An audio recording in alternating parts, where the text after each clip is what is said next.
ओम शांति।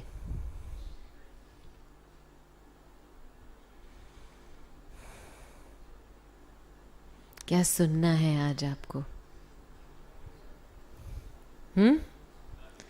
सत्संग है तो बस ऐसे ही कनरस, हाँ। जो भी सुनाओ, कुछ ऐसी चीज़ है, टॉपिक है जिसकी और स्पष्टीकरण आपको चाहिए या इसकी गहराई में जाना चाहते हैं? लाइफ का एक्सपीरियंस चाहिए आपको, वो तो बहुत है हमारे पास।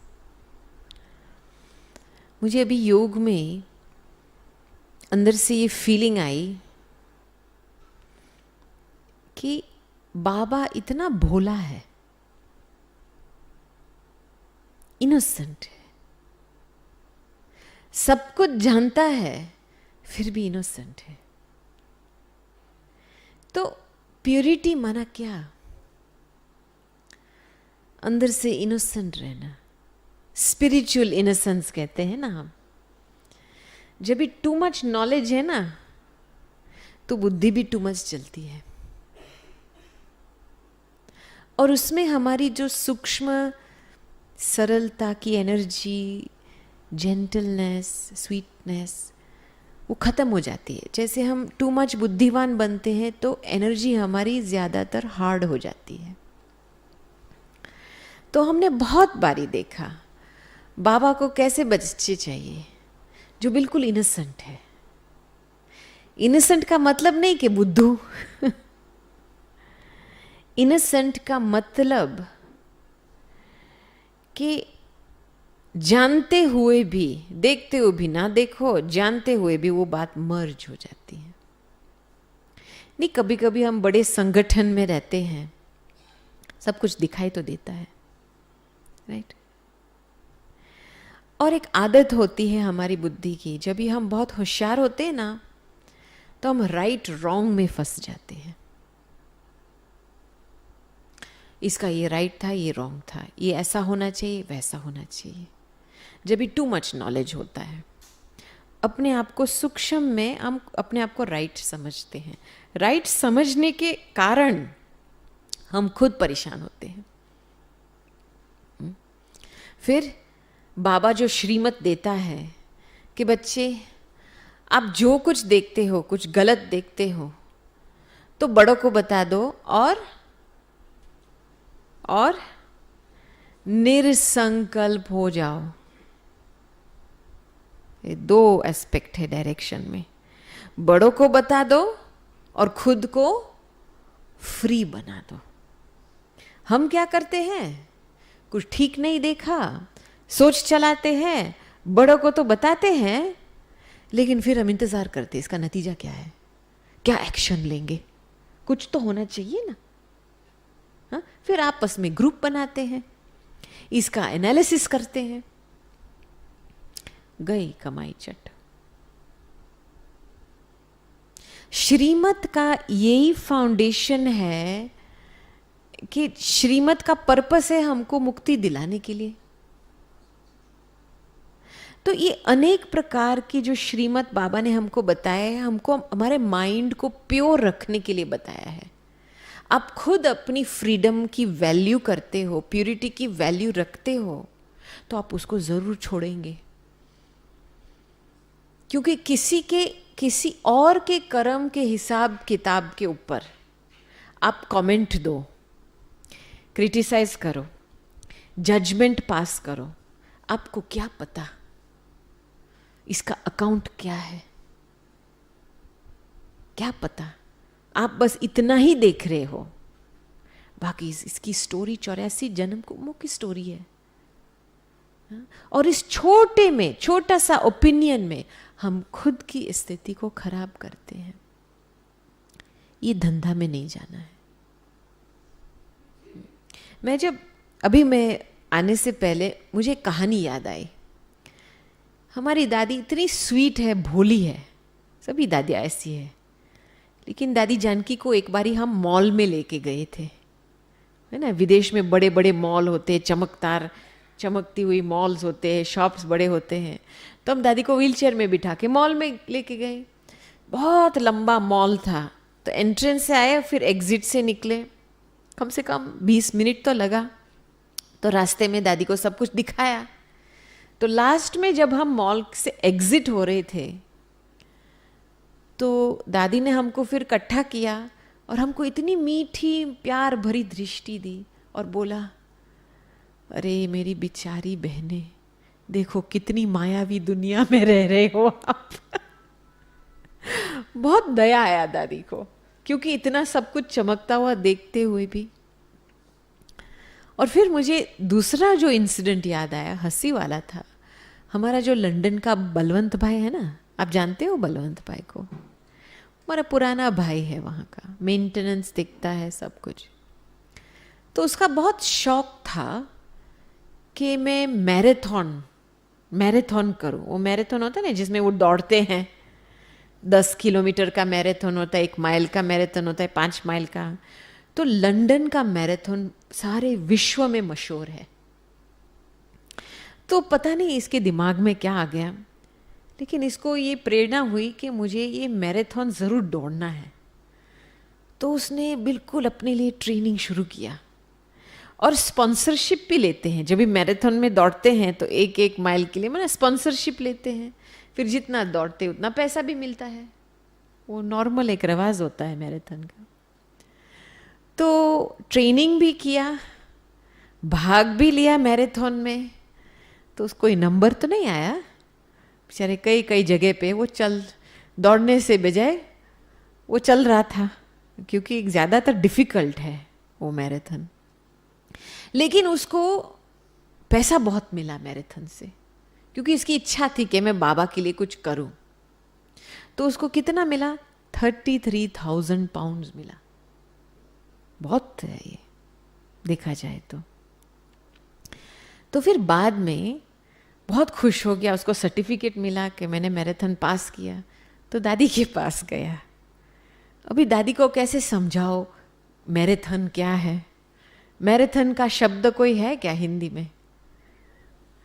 नहीं है ना। तो हम दादी को एक्सप्लेन कर रहे थे, दादी इसमें हमको दौड़ना है। तो दादी पूछती थी क्यों दौड़ना है, ये रेस है तो क्यों दौड़ना है, इसका मतलब क्या है? तो फिर बलवंत ने बोला हम पैसे के लिए दौड़ते। तो दादी ने उसको ऐसे देखा, बोला पैसे के लिए दौड़ते हो, ये क्या? हाँ? फिर बलवंत बहुत खुश हुआ, इसके हाथ में पैकेट था 33,000 पाउंड। दादी देखो मुझे ये 33,000 पाउंड मिला दौड़ने से। फिर दादी लाइट बल्ब ऑन हो गई। दादी ने बोला अच्छा, अरे मुट्ठा तुम और 3-4 बंदे को भी साथ में लेके चलता ना। देखो स्पिरिचुअल इनोसेंस माना बुद्धू नहीं। जो बात में फायदा होता है उसको मल्टीप्लाई करना है। इतना हमको हंसी आई उस समय। बलवंत भाई को बोला अरे मुट्ठा और 2-4 को लेके जाता ना साथ में। तुरंत बुद्धि पकड़ गई उसको, तो आगे के लिए इशारा किया, मैराथन में अकेले नहीं जाना। तो मुझे ये क्यों स्टोरी याद आई, क्योंकि मैंने देखा कि जो हमारे न फायदे वाली बात है, जिसमें हमारा कोई फायदा नहीं है, उसको छोड़ना माना इनोसेंट रहना। Very simple. हाँ, जो बात में मेरी फायदा है उसको ही उठा करके चलना है। ये हमको बहुत इनोसेंट रखती है। भल लोग हमारे पास आएंगे, अरे बहन जी आपको कुछ पता नहीं है, ये पता नहीं है ये कैसा है, हिस्ट्री पता नहीं है, एक्सपीरियंस भी नहीं है। ठीक है, मुझे पता नहीं है, अच्छा है ना, अच्छा है ना। कुछ किसी का पास्ट आप चित्त मन में रखो, वो अच्छी है, अच्छा है क्या? बाबा हमको इसके बारे में श्रीमत देता है। इसलिए जितना हम अपने आप को न्यूट्रल रखते हैं ना, उतना तक बाबा हमको यूज कर सकता है बेहद की कार्य में, संबंध को जुड़ाने के लिए यूज कर सकता है, क्योंकि हम न्यूट्रल है अंदर से। हमारी न्यूट्रलिटी जब खत्म हो जाती है, दो प्रकार से खत्म होती है। एक तो हम इम्प्रेस हो जाते हैं, प्रभावित हो जाते हैं। दूसरा, नफरत पैदा होता है किसी की तरफ से, डिसलाइक, वहम भाव पैदा होता है। तो ये दो वजह से हमारी इनोसेंस गायब हो जाती है और हमको अंदर से खुद अच्छी फीलिंग नहीं आती है हमारे प्रति, योग भी नहीं लगता है, अच्छा नहीं लगता है अंदर से। तो मैंने दादी को बहुत ऐसे नोट किया है। लंदन में जब दादी जी शुरू आए थे, कौन था, कोई हैंड्स भी नहीं थे। दादी अकेली अकेली बस में घूमती थी। दादी ने ये ज़रूर किया था, टेनिसन रोड में 5 साल, मैं समझती हूँ 5 या 6 साल करीबन, दादी जी ने किचन ले लिया था। वही खाना पकाती थी, रोटी बनाती थी। हम जब अफ्रीका से लंदन जाते थे हॉलीडेज़ के लिए, तभी हम टेनिसन रोड जाते थे, तो दादी हमको खाना खिलाती थी। तो दादी बहुत ही सिंपल रही है, लेकिन ये ध्यान में रखा है कि जो मेरे फायदे वाली बात है उसको ही उठाना है, बस सिंपल। और मैंने फिर आज थोड़ा सोच चलाया कि हमको न्यूट्रल रहना है हर बात में, तो उसके लिए अभ्यास क्या चाहिए। मैंने खास दादी जी में ये बात नोट की है। बड़ी दादी में ये बात थी, दादी जानकी में तो डेफिनेटली, सभी दादियों में है, साक्षी होकर के सब कुछ देखना। ये समझ लो इन्होंने अवस्था को इतना जमा किया है, साक्षी दृष्टा की अवस्था, कि जैसे ऑटोमेटिक उनके सामने जो भी आता है इफेक्ट नहीं होता है। मुझे पता है, एक बारी बड़ी दादी को हम कॉटेज के बाहर वॉकिंग के लिए लेके जाते थे। तो वॉकिंग के बाद हम सिटिंग रूम में पहुंचे। सिटिंग रूम में जब हम पहुंचे तो कोई बहन आई थी, बहुत डिस्टर्ब थी, जोर जोर से बोल रही थी। कुछ अपने डिपार्टमेंट में कुछ संघर्ष हुआ था किसी के साथ, उसको ठीक नहीं लगा, तो बहुत जोर जोर से बोल रही थी। मैं तो साइड में बैठी थी, लेकिन मैं जब वो सीन देख रही थी, मेरे में व्यर्थ संकल्प शुरू हो रहा था। हालांकि मैं उस सीन में हुई नहीं, वो मेरे साथ थोड़ी बात कर रही है, दादी के साथ बात कर रही है। तो मैंने दादी जी का जब चेहरा देखा, तो दादी जी का चेहरा बिल्कुल न्यूट्रल था, कुछ एक्सप्रेशन इतना ऐसा नहीं था, शांत थी दादी जी। और वो बोलती रही। फिर लास्ट में जब उसने पूरा किया तो दादी ने उसको बोला, अच्छा और कुछ बोलना है? नहीं, बस एप्पल लेके दे दिया, उसको रवाना कर दिया। मैं तो हैरान हो गई, ये तो इतना सारा कुछ बोल के गई। दादी इसको कन्विंस भी नहीं किया, दादी ने उसको समझाने की भी कोशिश नहीं की, ये क्या। तो मैंने दादी को पूछा, दादी ये इतना सारा कुछ बोल के गई लेकिन आपने कुछ जवाब भी नहीं दिया, ये कैसा हुआ, क्या हो रहा है ये। तो दादी ने मेरी तरफ से देखा, अरे पगली, दादी तो सुन भी नहीं रही थी वो क्या बोल रही थी। दादी तो बाबा के साथ बैठी थी ताकि जो उस आत्मा को चाहिए बाबा के तरफ से उसको मिले। देखो, मैंने उस दिन साक्षी माना क्या सीखा। साक्षी माना साथी का अनुभव रहे, इतना रहे, क्योंकि काम उसका है। जब भी हमारे सामने कोई ऐसी घटनाएं आती है, क्यों आती है, कुछ निवारण चाहिए ना, उसको कुछ एनर्जी चाहिए। जब साथी हमारे साथ होगा तभी एक हाल निकलेगा ना सिचुएशन का। तो मैंने ये दादियों में बहुत देखा है, कभी भी बाबा का साथ नहीं छोड़ते हैं, चाहे कुछ भी होता है ड्रामा के सीन में। चाहे शरीर की बीमारी होती है, चाहे सामने से ऑपोजिशन आती है। हाँ, मुझे पता है, मैंने दादी को एक बार ही प्रश्न पूछा था, दादी हम सेवा के फील्ड पे होते हैं और कभी कभी हम संगठन में होते हैं, हम अपना विचार भी देते हैं, लेकिन कोई मानता नहीं है विचार का, एक्सेप्ट नहीं करते, तो हम क्या करें। तो दादी हंसने लगी कहती अरे मेरे साथ भी होता है। लास्ट वीक क्या हुआ, रतन भाई लेकर के एक उस समय वर्धिंग का रिट्रीट सेंटर, हमको बिल्डिंग मिला था, तो वो लेकर के आए कि दादी हमको समुद्र के सामने 2 बिल्डिंग मिल रहे हैं, हम लेवे, हम एक रिट्रीट सेंटर बनाए। तो सभी बहनों ने मना किया था।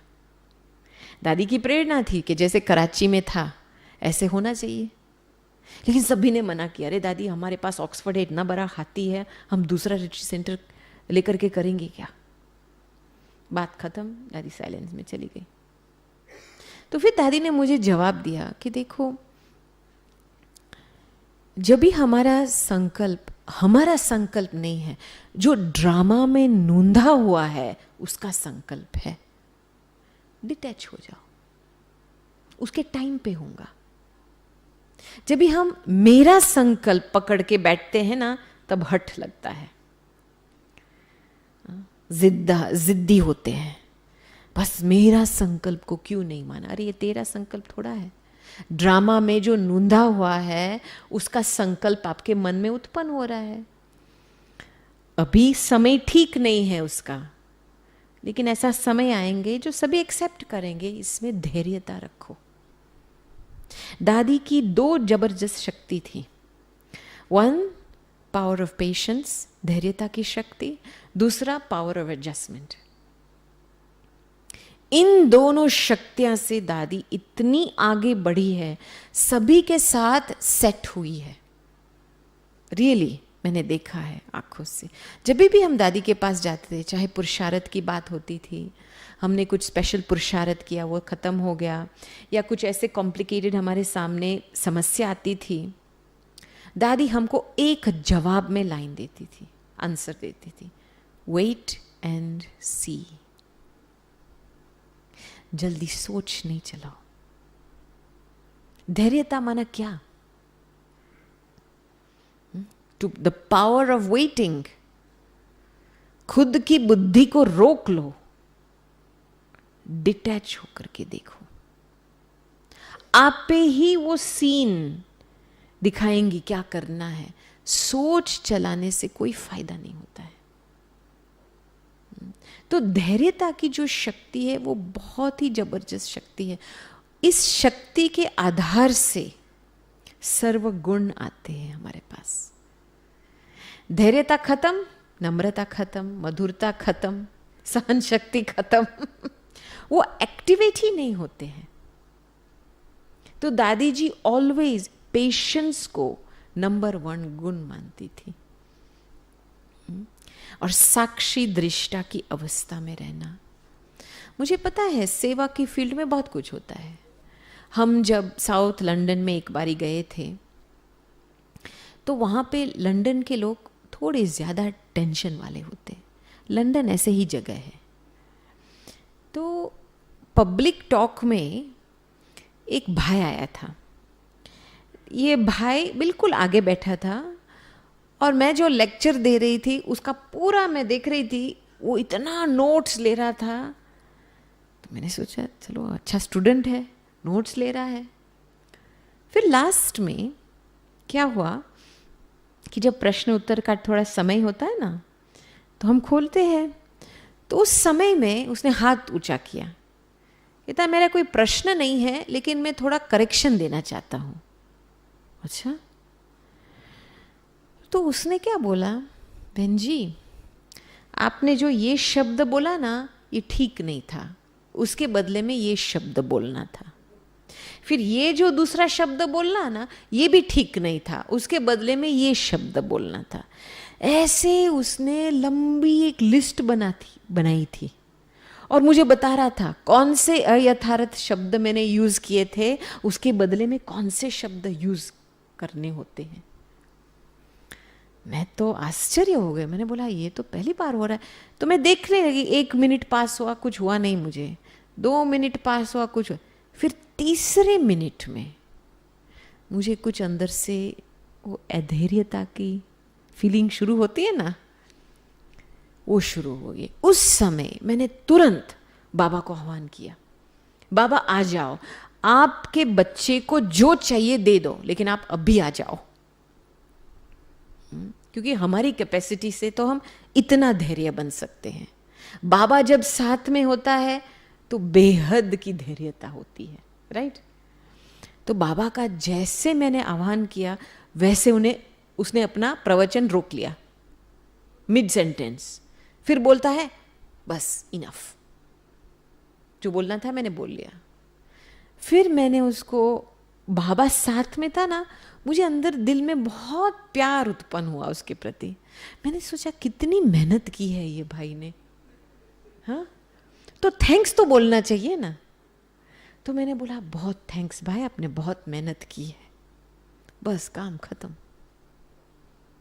ये बाबा की शक्ति, बाबा का साथ, बाबा का प्यार का अनुभव आपकी बुद्धि को अभिमान से दूर, सेफ, प्रोटेक्ट रखती है।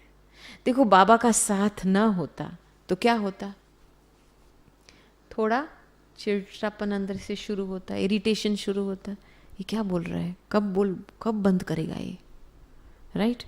वो मेरी इंटेलेक्ट रिएक्शन में आ जाती, उस समय मेरी स्थिति बिगड़ती।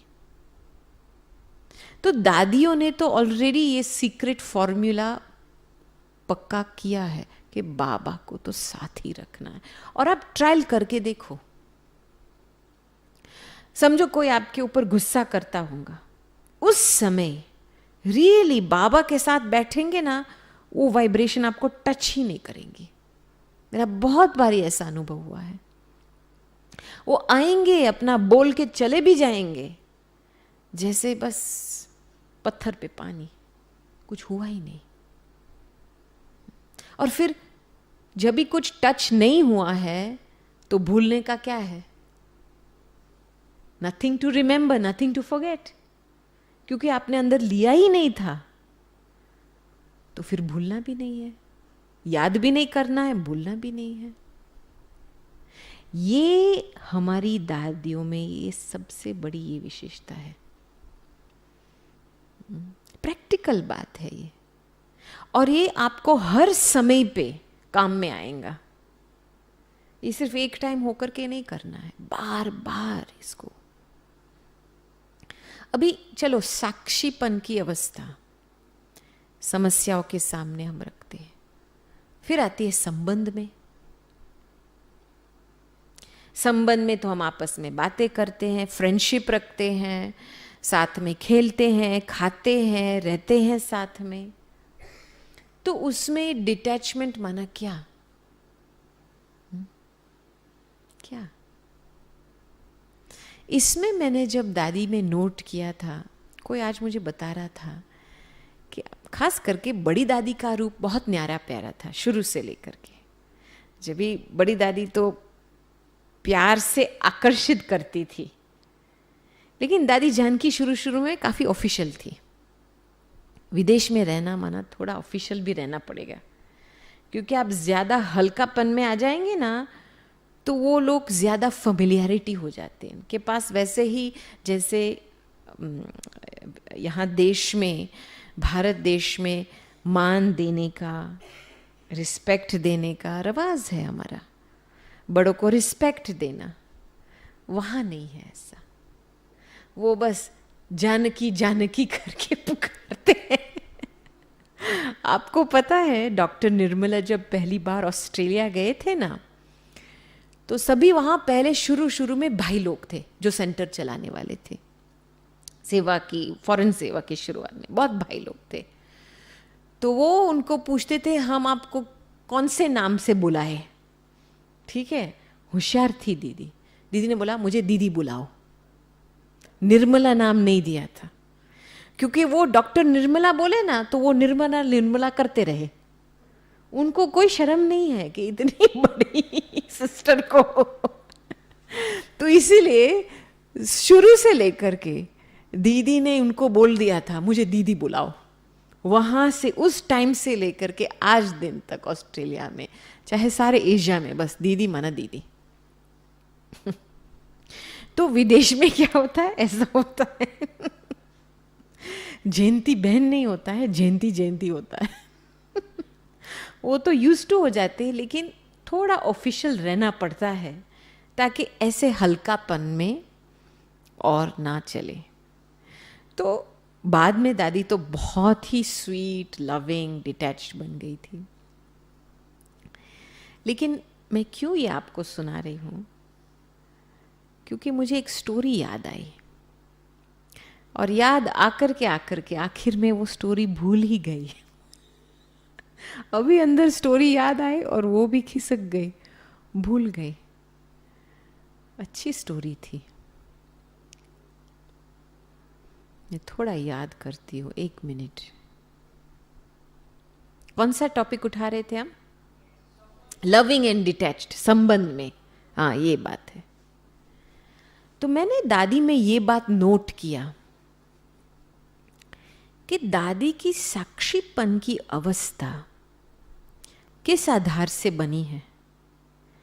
बाबा का साथ रखना तो एक बात है, लेकिन दूसरे तरफ दादी जी ने ड्रामा को बेस्ट फ्रेंड बना दिया था।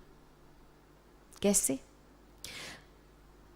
उनमें इतना पक्का था कि जो हो रहा है वो कल्याणकारी है, देखते चलो, बहुत पक्का था। तो इसलिए ड्रामा में इंटरफियर नहीं करती थी, ड्रामा में इंटरफियर नहीं करती थी, किसी के पाठ में इंटरफियर नहीं करती थी। यज्ञ की शुरुआत में, मैं विदेश की बात करती हूँ, जब भी परिवार को जमाना होता है तो डिसीजन लेना पड़ता है।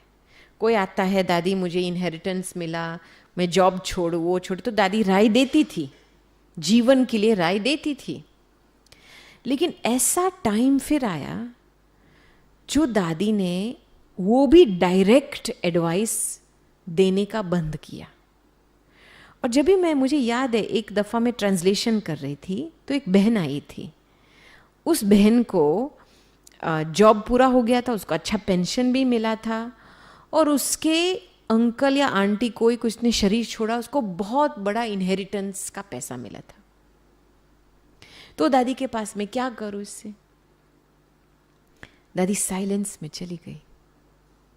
और फिर पहली बार मैंने दादी के मुख से सुना, दादी ने उसको प्रश्न पूछा, आपकी फीलिंग क्या है? मैं तो आश्चर्य खाया, मैंने बोला ये क्या? पहले पहले तो दादी सीधा डायरेक्शन देती थी, ऐसे करो वैसे करो। अभी तो जैसे यू टर्न लगाया दादी ने, और वो सभी को पूछते आपका फीलिंग क्या है। तो मुझे इससे पता चला कि ऐसा समय आता है हमारे में कि जब हम डिसीजन लेते हैं तो डिसीजन लेते हुए हम इनके लिए रिस्पॉन्सिबल भी बन जाते हैं, ठीक है, लेकिन उसका एक लिमिट होता है। और फिर जमाना जब बदलता है, लोगों की कैपेसिटी अलग होती है, वो समर्पित नहीं हो सकते, संगठन में नहीं रह सकते, भल धन की सेवा करते हैं, भल जो भी तन की सेवा करते, लेकिन संगठन में रहने की शक्ति नहीं होती है। तभी दादी इनके लिए निर्णय नहीं लेती है। समझ में आई बात? दादी इनको पूछते आपकी फीलिंग क्या है।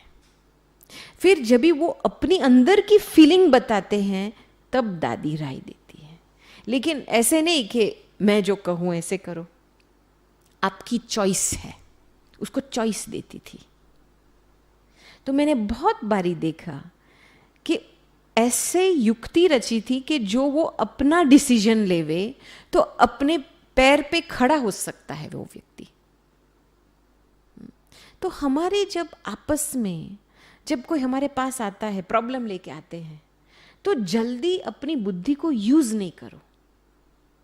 मैं क्या कहती हूं, प्रॉब्लम माना कंफ्यूज्ड सॉल्यूशन।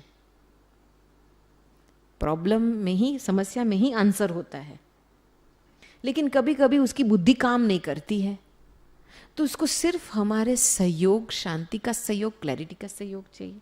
तो प्रश्न पूछते रहो, जब तक उसकी बुद्धि क्लियर ना हो जाए तब तक प्रश्न पूछते रहो, फिर आप पे ही डिसीजन लेगा और आप मेहनत से छूट जाएंगे। बहुत इजी तरीका है ये। दूसरा कि दादी में मैंने देखा कि संबंध में ज्ञान युक्त प्यार था दादी का। मुझे याद है बहुत साल पहले की बात है, ऑक्सफोर्ड की बात। जब भी हमने ये ब्रायन भाई है ना जो SML कराता था, मार्क भाई, पुराने हैं, विदेश के भाई, ऑस्ट्रेलिया वाले भाई था। तो हम दोनों ने एक प्रोजेक्ट शुरू किया था ऑक्सफोर्ड में, उसका नाम था ग्लोबल एग्जीक्यूटिव रिट्रीट, जो विश्व भर से जो मुख्य ऐसे फॉर्च्यून 500 के CEOs थे, हाँ, उनके छोटे छोटे ग्रुप बना करके हम रिट्रीट में बुलाते थे, दादी जी के साथ और ब्रायन भाई के साथ, माना स्पिरिचुअलिटी इन बिजनेस। तो उस समय एक बहुत अच्छा ग्रुप था, 35-40 का ग्रुप था, और एक शाम के समय पे सेशन रखा था, इंटरव्यू सेशन रखा था। तो उसमें हमारे जो नेविल भाई है जो ऑक्सफोर्ड में रहते हैं, वो जर्नलिस्ट है, लंबा भाई, चश्मे वाला, शायद आपने देखा होगा उसको। तो वो दादी का इंटरव्यू ले रहा था और हम ट्रांसलेशन कर रहे थे। तो दादी जी यहाँ बैठे थे, ब्रायन यहाँ बैठा था, तो इन दोनों के बीच में इंटरव्यू ले रहा था। तो नेविल भाई ने दादी को पूछा कि दादी आप तो ब्रायन को 25 साल के ऊपर से जानते हो, उसकी विशेषता बताओ, सिंपल क्वेश्चन। तो दादी ने गोलमोल जवाब शुरू किया, कहते आप देख रहे हो सेशन करा रहा है, अपना पार्ट बजा रहा है, ऐसे करके गोलमोल गोलमोल, सीधा जवाब नहीं दिया। फिर 1 मिनट के बाद नेविल भाई ने दादी को रोका कि दादी आप है ना हमको सीधा जवाब दे दो कि ये ब्रायन भाई की ये विशेषता है, बस ऐसे ही बोलो। तो जब दादी को ऐसे कोई करता है ना तो सीधा जवाब निकलता है। दादी ने फिर डायरेक्ट जवाब दिया, मैं क्यों इसके पार्ट में इंटरफियर करूं? वो अपना पार्ट बजा रहा है, जो इसको भगवान से मिला है वो आप सभी देख रहे हो, उसके मुख द्वारा आपको ज्ञान भी मिल रहा है, उसकी विशेषता प्रत्यक्ष भी हो रहे, तो दादी बीच में क्यों इंटरफियर करे और उसकी अपनी विशेषता को बताए? क्योंकि आज दादी उसकी विशेषता बताएंगी तो कल उसको परमिशन होंगी दादी की कमजोरी निकालने की, और दादी को ऐसे संबंधों के खेल में नहीं जाना है। समझ में आई बात? ज्ञान युक्त अवस्था माना क्या? फिर आप लोग कहेंगे चलो बाबा तो कहता है अप्रिशिएट करना है, इंस्पिरेशन भी लेना है, ये ठीक बात है, लेकिन बिना मतलब से किसी की विशेषता को वर्णन करना जरूरी नहीं है। You understand? कभी ऐसे समय आता है जो आपके सामने कोई व्यक्ति आता है, वो थोड़ा निराश होता है या सम्मान की कमी होती है, तभी उसकी विशेषता को खुद उसके सामने प्रत्यक्ष करने के लिए पर्पस के हिसाब से तभी बोलो तो उसका स्वमान उठता है, तो ठीक है। लेकिन जो आप देखते हो कि अपना पार्ट बजा रहा है, इंस्पिरेशन तो लो, लेकिन ज्यादा ऊपर ऊपर से वर्णन करने की जरूरी नहीं है। क्योंकि सूक्ष्म में क्या होता है, जब भी हम ज्यादा वर्णन करते हैं ना तो हम हमारे तरफ ध्यान खींचवाते हैं, और आज मैंने एक्स्ट्रा वर्णन किया तो कल वो मेरे प्रति भी एक्स्ट्रा वर्णन करेंगे। कार्मिक लॉ है। और फिर आप एक एक्सपेक्टेशन जो संबंध में होता है उसके खेल में फंस जाएंगे। दादी इतना खुद को बचा के रखती थी, क्योंकि अधीनता जब आती है ना संबंध में आती है। दादी बहुत समय के बाद, दादी जी तो हम जब जाते थे ट्रैवल में तो हम अलग अलग बहनों को चांस देती थी, हम दादी के साथ ट्रैवल करते थे, लेकिन दादी बहुत इंडिपेंडेंट थी। क्यों? क्योंकि वो किसी के अंडर रहना नहीं चाहती थी, अधीन नहीं बनना चाहती थी। तो स्पिरिचुअल इंडिपेंडेंस माना क्या? जब भी अंदर से वो फीलिंग आती है, जब भी एक बल एक भरोसा नहीं होता है या एक बाबा दूसरा नहीं कोई होता है, तो अंदर से वो फीलिंग आए कि कोई मेरे लिए कुछ करे, कोई मुझे देखे, कोई मुझे पूछे, कोई मुझे सहयोग देवे, कोई मुझे कर, वो फीलिंग आती है।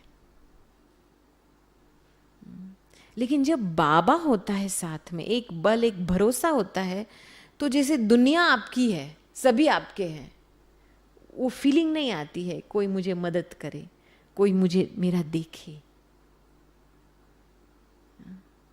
तो इसलिए मैंने बहुत ही एब्जॉर्ब किया है दादी से कि बाबा का साथ कैसे रखना है, और ये जो सूक्ष्म में जो वीक थॉट्स आते हैं उससे दूर रहना है।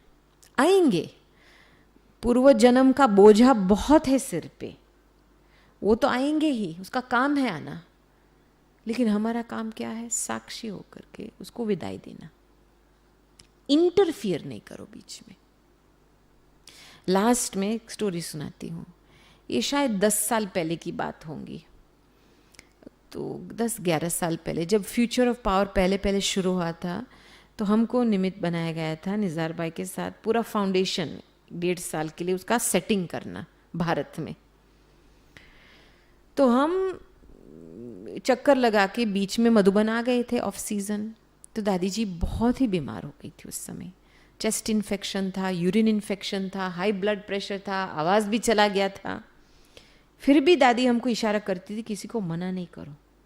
जो भी आता था दरवाजे पे, वो दादी जी से दृष्टि लेकर के हम टोली देते थे, वो चले जाते थे वही हालत में। अब देखो, और फिर हम 24 आवर्स रात दिन हम दादी के साथ रोटा बनाते थे, रहते थे दादी के साथ। तभी उस समय जो हमारी गायत्री बहन है ना न्यूयॉर्क की, उसको घबराहट हुई शायद कुछ हो ना जावे दादी को, तो वो न्यूयॉर्क से खास प्लेन लेकर के आई मधुबन, केवल 1 वीक के लिए दादी को मिलने के लिए। तो 5 दिन के बाद थोड़ा सा सारा दादी को ड्रिप चढ़ा हुआ था, इतना था, थोड़ा सा जैसे तबीयत ठीक होने लगा, तो दादी में इतनी एनर्जी थी कि वो अपने सोफे पे बैठ गई। तो गायत्री बहन ने दादी को प्रश्न पूछा कि दादी आपकी एनर्जी कहाँ से आती है? 1 मिनट मरने लायक और दूसरे मिनट बैठ करके मुझे बादाम दे रहे हो। तो दादी ने आंख बंद करके बोला कि दादी को एक ड्रामा का राज पता है, जो आएगा वो जाएगा, तो दादी सिर्फ इंतजार करती है। थोड़ा सा भी इंटरफियरेंस नहीं। और वो देखो, जब शरीर का टेस्ट पेपर होता है, चलो बाहर के कोई समस्या होता है तो आप समझेंगे, आएगा तो जाएगा, कोई व्यक्ति है तो वो आएगा तो जाएगा, लेकिन जब शरीर का टेस्ट पेपर होता है तो क्या होता है हमारे मन में? ये क्यों आया, कितने दिन तक चलेगा, कब जाएगा? दादी ऐसे संकल्प रचती ही नहीं है, बस इंतजार। आया है सो जाने के लिए, विदाई दे दो। और दादी इंटरफियर नहीं करते, इसलिए वो जल्दी पास हो जाता है। इसको कहेंगे सत्तो प्रधान पुरुषार्थ। रजो प्रधान थोड़ा मन बुद्धि दौड़ती है, क्या होगा कैसे होगा, चलो मैं दवा ले लूं, थोड़ा सा इंटरफियरेंस। और तमो प्रधान, अरे हाय बापा ये क्या हुआ, हम मरने लायक बन गए, डिप्रेशन में चले जाते हैं। सत्तो रजो तमो। तो सत्तो प्रधान पुरुषार्थ, साक्षी की सीट में बैठकर साथी का अनुभव और ड्रामा का राज समझो। जो सीन सामने हो रही है वो पास होने के लिए हो रही है। फिर आपका दुख का हिसाब बढ़ेगा नहीं, और तो आपका खुशी का हिसाब बढ़ेगा, क्योंकि मैं चुकतू कर रही हूं तो खुशी में चुकतू होऊंगा, खुशी का अकाउंट बढ़ेगा, लेकिन आप दुख नहीं लेंगे वो सीन से। तो ये जो छोटी छोटी विधियां है, धारणाएं है, वो हमको बहुत ही बचा के रखती है। एक बारी जब भी हमारा राखी का त्योहार होता है ना लंदन में, तो हम अच्छी तरह से स्टेज सजाते हैं, बहुत योग युक्त वातावरण होता है, सभी एक एक करके लाइन में आते हैं, दृष्टि मिलती है, लंबी दृष्टि, राखी बांधती है दादी, फिर टोली ब्लेसिंग मिलती है, गिफ्ट मिलती है, बहुत ही अच्छा वातावरण बनता है। तो कभी कभी तो 3-4 घंटा बैठना होता है दादी को उन दिनों में। तो एक बारी क्या हुआ, राखी पूरी हो गई और हम डिनर पे गए, तो दादी ने उस समय बोला, जयंतीबेन से बात कर रहे थे तो उस समय बोला, मुझे राखी के बीच में इतना दर्द शुरू हो गया पीठ में। तो फिर हंसा ने बोला, दादी आपने बताया क्यों नहीं था उस समय? कहते अरे मैं बहन में क्या बताओ, जितना जल्दी आया उतना जल्दी गया। अभी मुझे इत्फाक से याद आ रहा है क्या हुआ, लेकिन इतना आया और इतना में गया, फिर मैं आपको क्या बोलूं। ये जल्दी चीज पास हो जाती है, क्योंकि ये एक ही जन्म है जिसमें कमाई भी करनी है जबरदस्त, चुकतू भी करना है। तो कौन सी अवस्था में रहना है जिसमें दोनों चीज एक साथ हो सकती है? वो है साक्षी दृष्टा की अवस्था। फटाफट चुकतू हो जाती है, इस तरफ जमा होती है। ठीक है, 9 बज गए अभी। क्या बोला?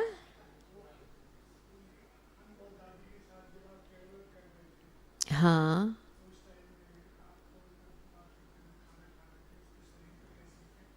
अच्छा अच्छा, वो कहानी, वो तो बहुत पुरानी कहानी है। हाँ, मैं ये कहानी क्यों सुनाती हूँ, क्योंकि दादी जी की लाइफ में एक नियम था, 0 वेस्ट। इसीलिए दादी जी का स्वस्थ, प्रकृति दादी को साथ देती थी, क्योंकि कभी भी दादी ने ना बोल वेस्ट किए हैं, ना कर्म वेस्ट किए, ना संकल्प वेस्ट किए हैं। तो ये स्टोरी ऐसे ही है कि उन दिनों में दादी में एनर्जी होती थी, तो नीचे कॉन्फ्रेंस चलता था, ऊपर भट्टियाँ चलती थी, ऊपर नीचे करते रहते थे दिन में 3-4 बारी। तो वो दिन में दादी के साथ सारे दिन थी। और दादी तो गाड़ी में ईमेल पढ़ती है, खाती है, कुछ पीती है, फ़ोन पे बात करती है, रीडिंग लाइट होती है। हमारे से तो नहीं होता है ये, हमको तो सीधा ही देखना होता है। ठीक है, तो वो ऐसा दिन था जो हम तीसरी बारी नीचे जा रहे थे और हम दोनों पीछे बैठे थे, दादी जी ईमेल पढ़ रहे थे और हाथ में कुछ ड्रिंक था फ्लास्क में, और हम ऐसे थे साइड में। फिर बीच में दादी ने बोला, अच्छा गोपी तुम नोटपैड निकालो, मैं डिक्टेशन करवाती हूँ। मैंने बोला, मयरा मैं कैसे करूँ अभी, मुझे तो घबराहट हो रही है। फिर भी मैंने माना, मैंने निकाला, और जैसे मैंने शुरू किया लिखने में, मुझे अंदर से बहुत घबराहट शुरू हुई। तो मैंने कुमार को बोला, कुमार गाड़ी रोक लो, फटाफट गाड़ी रोक लो, मुझे कुछ हो रहा है। तो उसने गाड़ी रोक लिया। दादी को तो कुछ नहीं हुआ, वो तो पढ़ती रही और मैं गाड़ी से बाहर निकल गई। श्वास, गहरा श्वास लिया, थोड़ा नींबू का 2-3 ड्रॉप लिया, अपने आप को थोड़ा सेटल ठीक किया। फिर 2-3 मिनट के बाद मैं वापस गाड़ी में बैठ गई। दादी को तो कोई फर्क नहीं पड़ा। ठीक है, फिर मैं ऐसे धक होकर के बैठी बाजू में। तो फिर दादी मेरे तरफ ऐसे देखने लगी, ऐसे चश्मे नीचे किया, मुझे दृष्टि दिया और बोला, आपको ये नहीं होना चाहिए। बस मैंने हाथ जोड़ लिया। मैंने बोला, कोई और होता आपके जगह पे तो पूछता, आपको एक गिलास पानी चाहिए, आप ठीक हो, थोड़ा हाथ भी फिराता मेरे पीठ पे। लेकिन आप मुझे ऐसे क्यों बोलते हो कि तेरे को ये नहीं होना चाहिए? आप मेरे से कितने 4 गुना बड़े हो, नहीं कितने बड़े हो, और मैं छोटी। आपको कुछ नहीं होता है, आप खाते हो, पीते हो, सोते हो, बात करते हो गाड़ी में, आपको कुछ नहीं होता है, पेट का पानी भी नहीं हिलता है, तो मुझे क्यों होता है? जैसे छोटा बच्चा रूठता है ना, ऐसे बन गई थी। बहुत मीठा सीन था उस समय। तो दादी हंसने लगी। मैं बताओ? मैंने बोला हाँ बताओ। तो फिर कहती है, आप लोग छोटी छोटी बातों में टाइम वेस्ट, एनर्जी वेस्ट करते हो। तुम भोजन के समय में क्या बातें कर रही थी, फालतू बातें प्रवीणा के साथ? सब कुछ नोट किया था दादी ने। हाँ, थोड़ा सा भी वो वाइब्रेशन पहुंचता है ना, देखा जाए तो वाइब्रेशन पहुंचता है। तो मैंने माना जरूर दादी, हम आपस में फेमिलियरिटी में थोड़ा आ जाते हैं, ज़्यादा बोल लेते हैं, ज़्यादा कुछ कर लेते हैं, वेस्ट एनर्जी।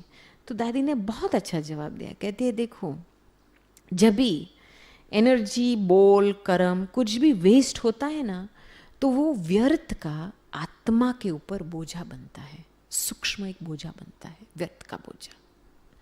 और वो व्यर्थ का बोझा शरीर के बैलेंस को अफेक्ट करता है, फिर आपको इन छोटी छोटी बातों में भोगना पड़ता है। ये दादी जी का प्यार था, ऐसे ऐसे ऐसे नहीं ऐसे नहीं कि भाकिल पहना दो बस ठीक हो जाएगा, नहीं, बिल्कुल ज्ञान युक्त प्यार, सीधा डायरेक्ट, जैसी है वैसी बात बताती। और मुझे अंदर से इतना प्यार, जैसे दिल भर गया था। मैंने सोचा ये है सच्ची फ्रेंड।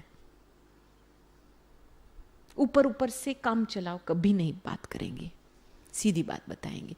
जो आपके पास हिम्मत है पूछने के लिए तो सीधा जवाब मिलेगा। उस समय चलो मैं रूठती और दादी ने मुझे प्यार नहीं दिया, मूड ऑफ हो जाता, तो मैं क्या सीखती? कुछ भी नहीं। तो ये स्टोरी की बात कर रहे हैं। कितना सीखने को मिलता है जब भी हम खुले दिल से अपनी बात भी करते हैं और हम वो भावना भी रखते हैं। तो फिर मुझे पता चला दादी के प्रकृति के ऊपर क्यों इतना कंट्रोल है, क्योंकि in her life she has a zero waste policy, zero waste. तो सहयोग देता है प्रकृति, आपे ही सहयोग देता है।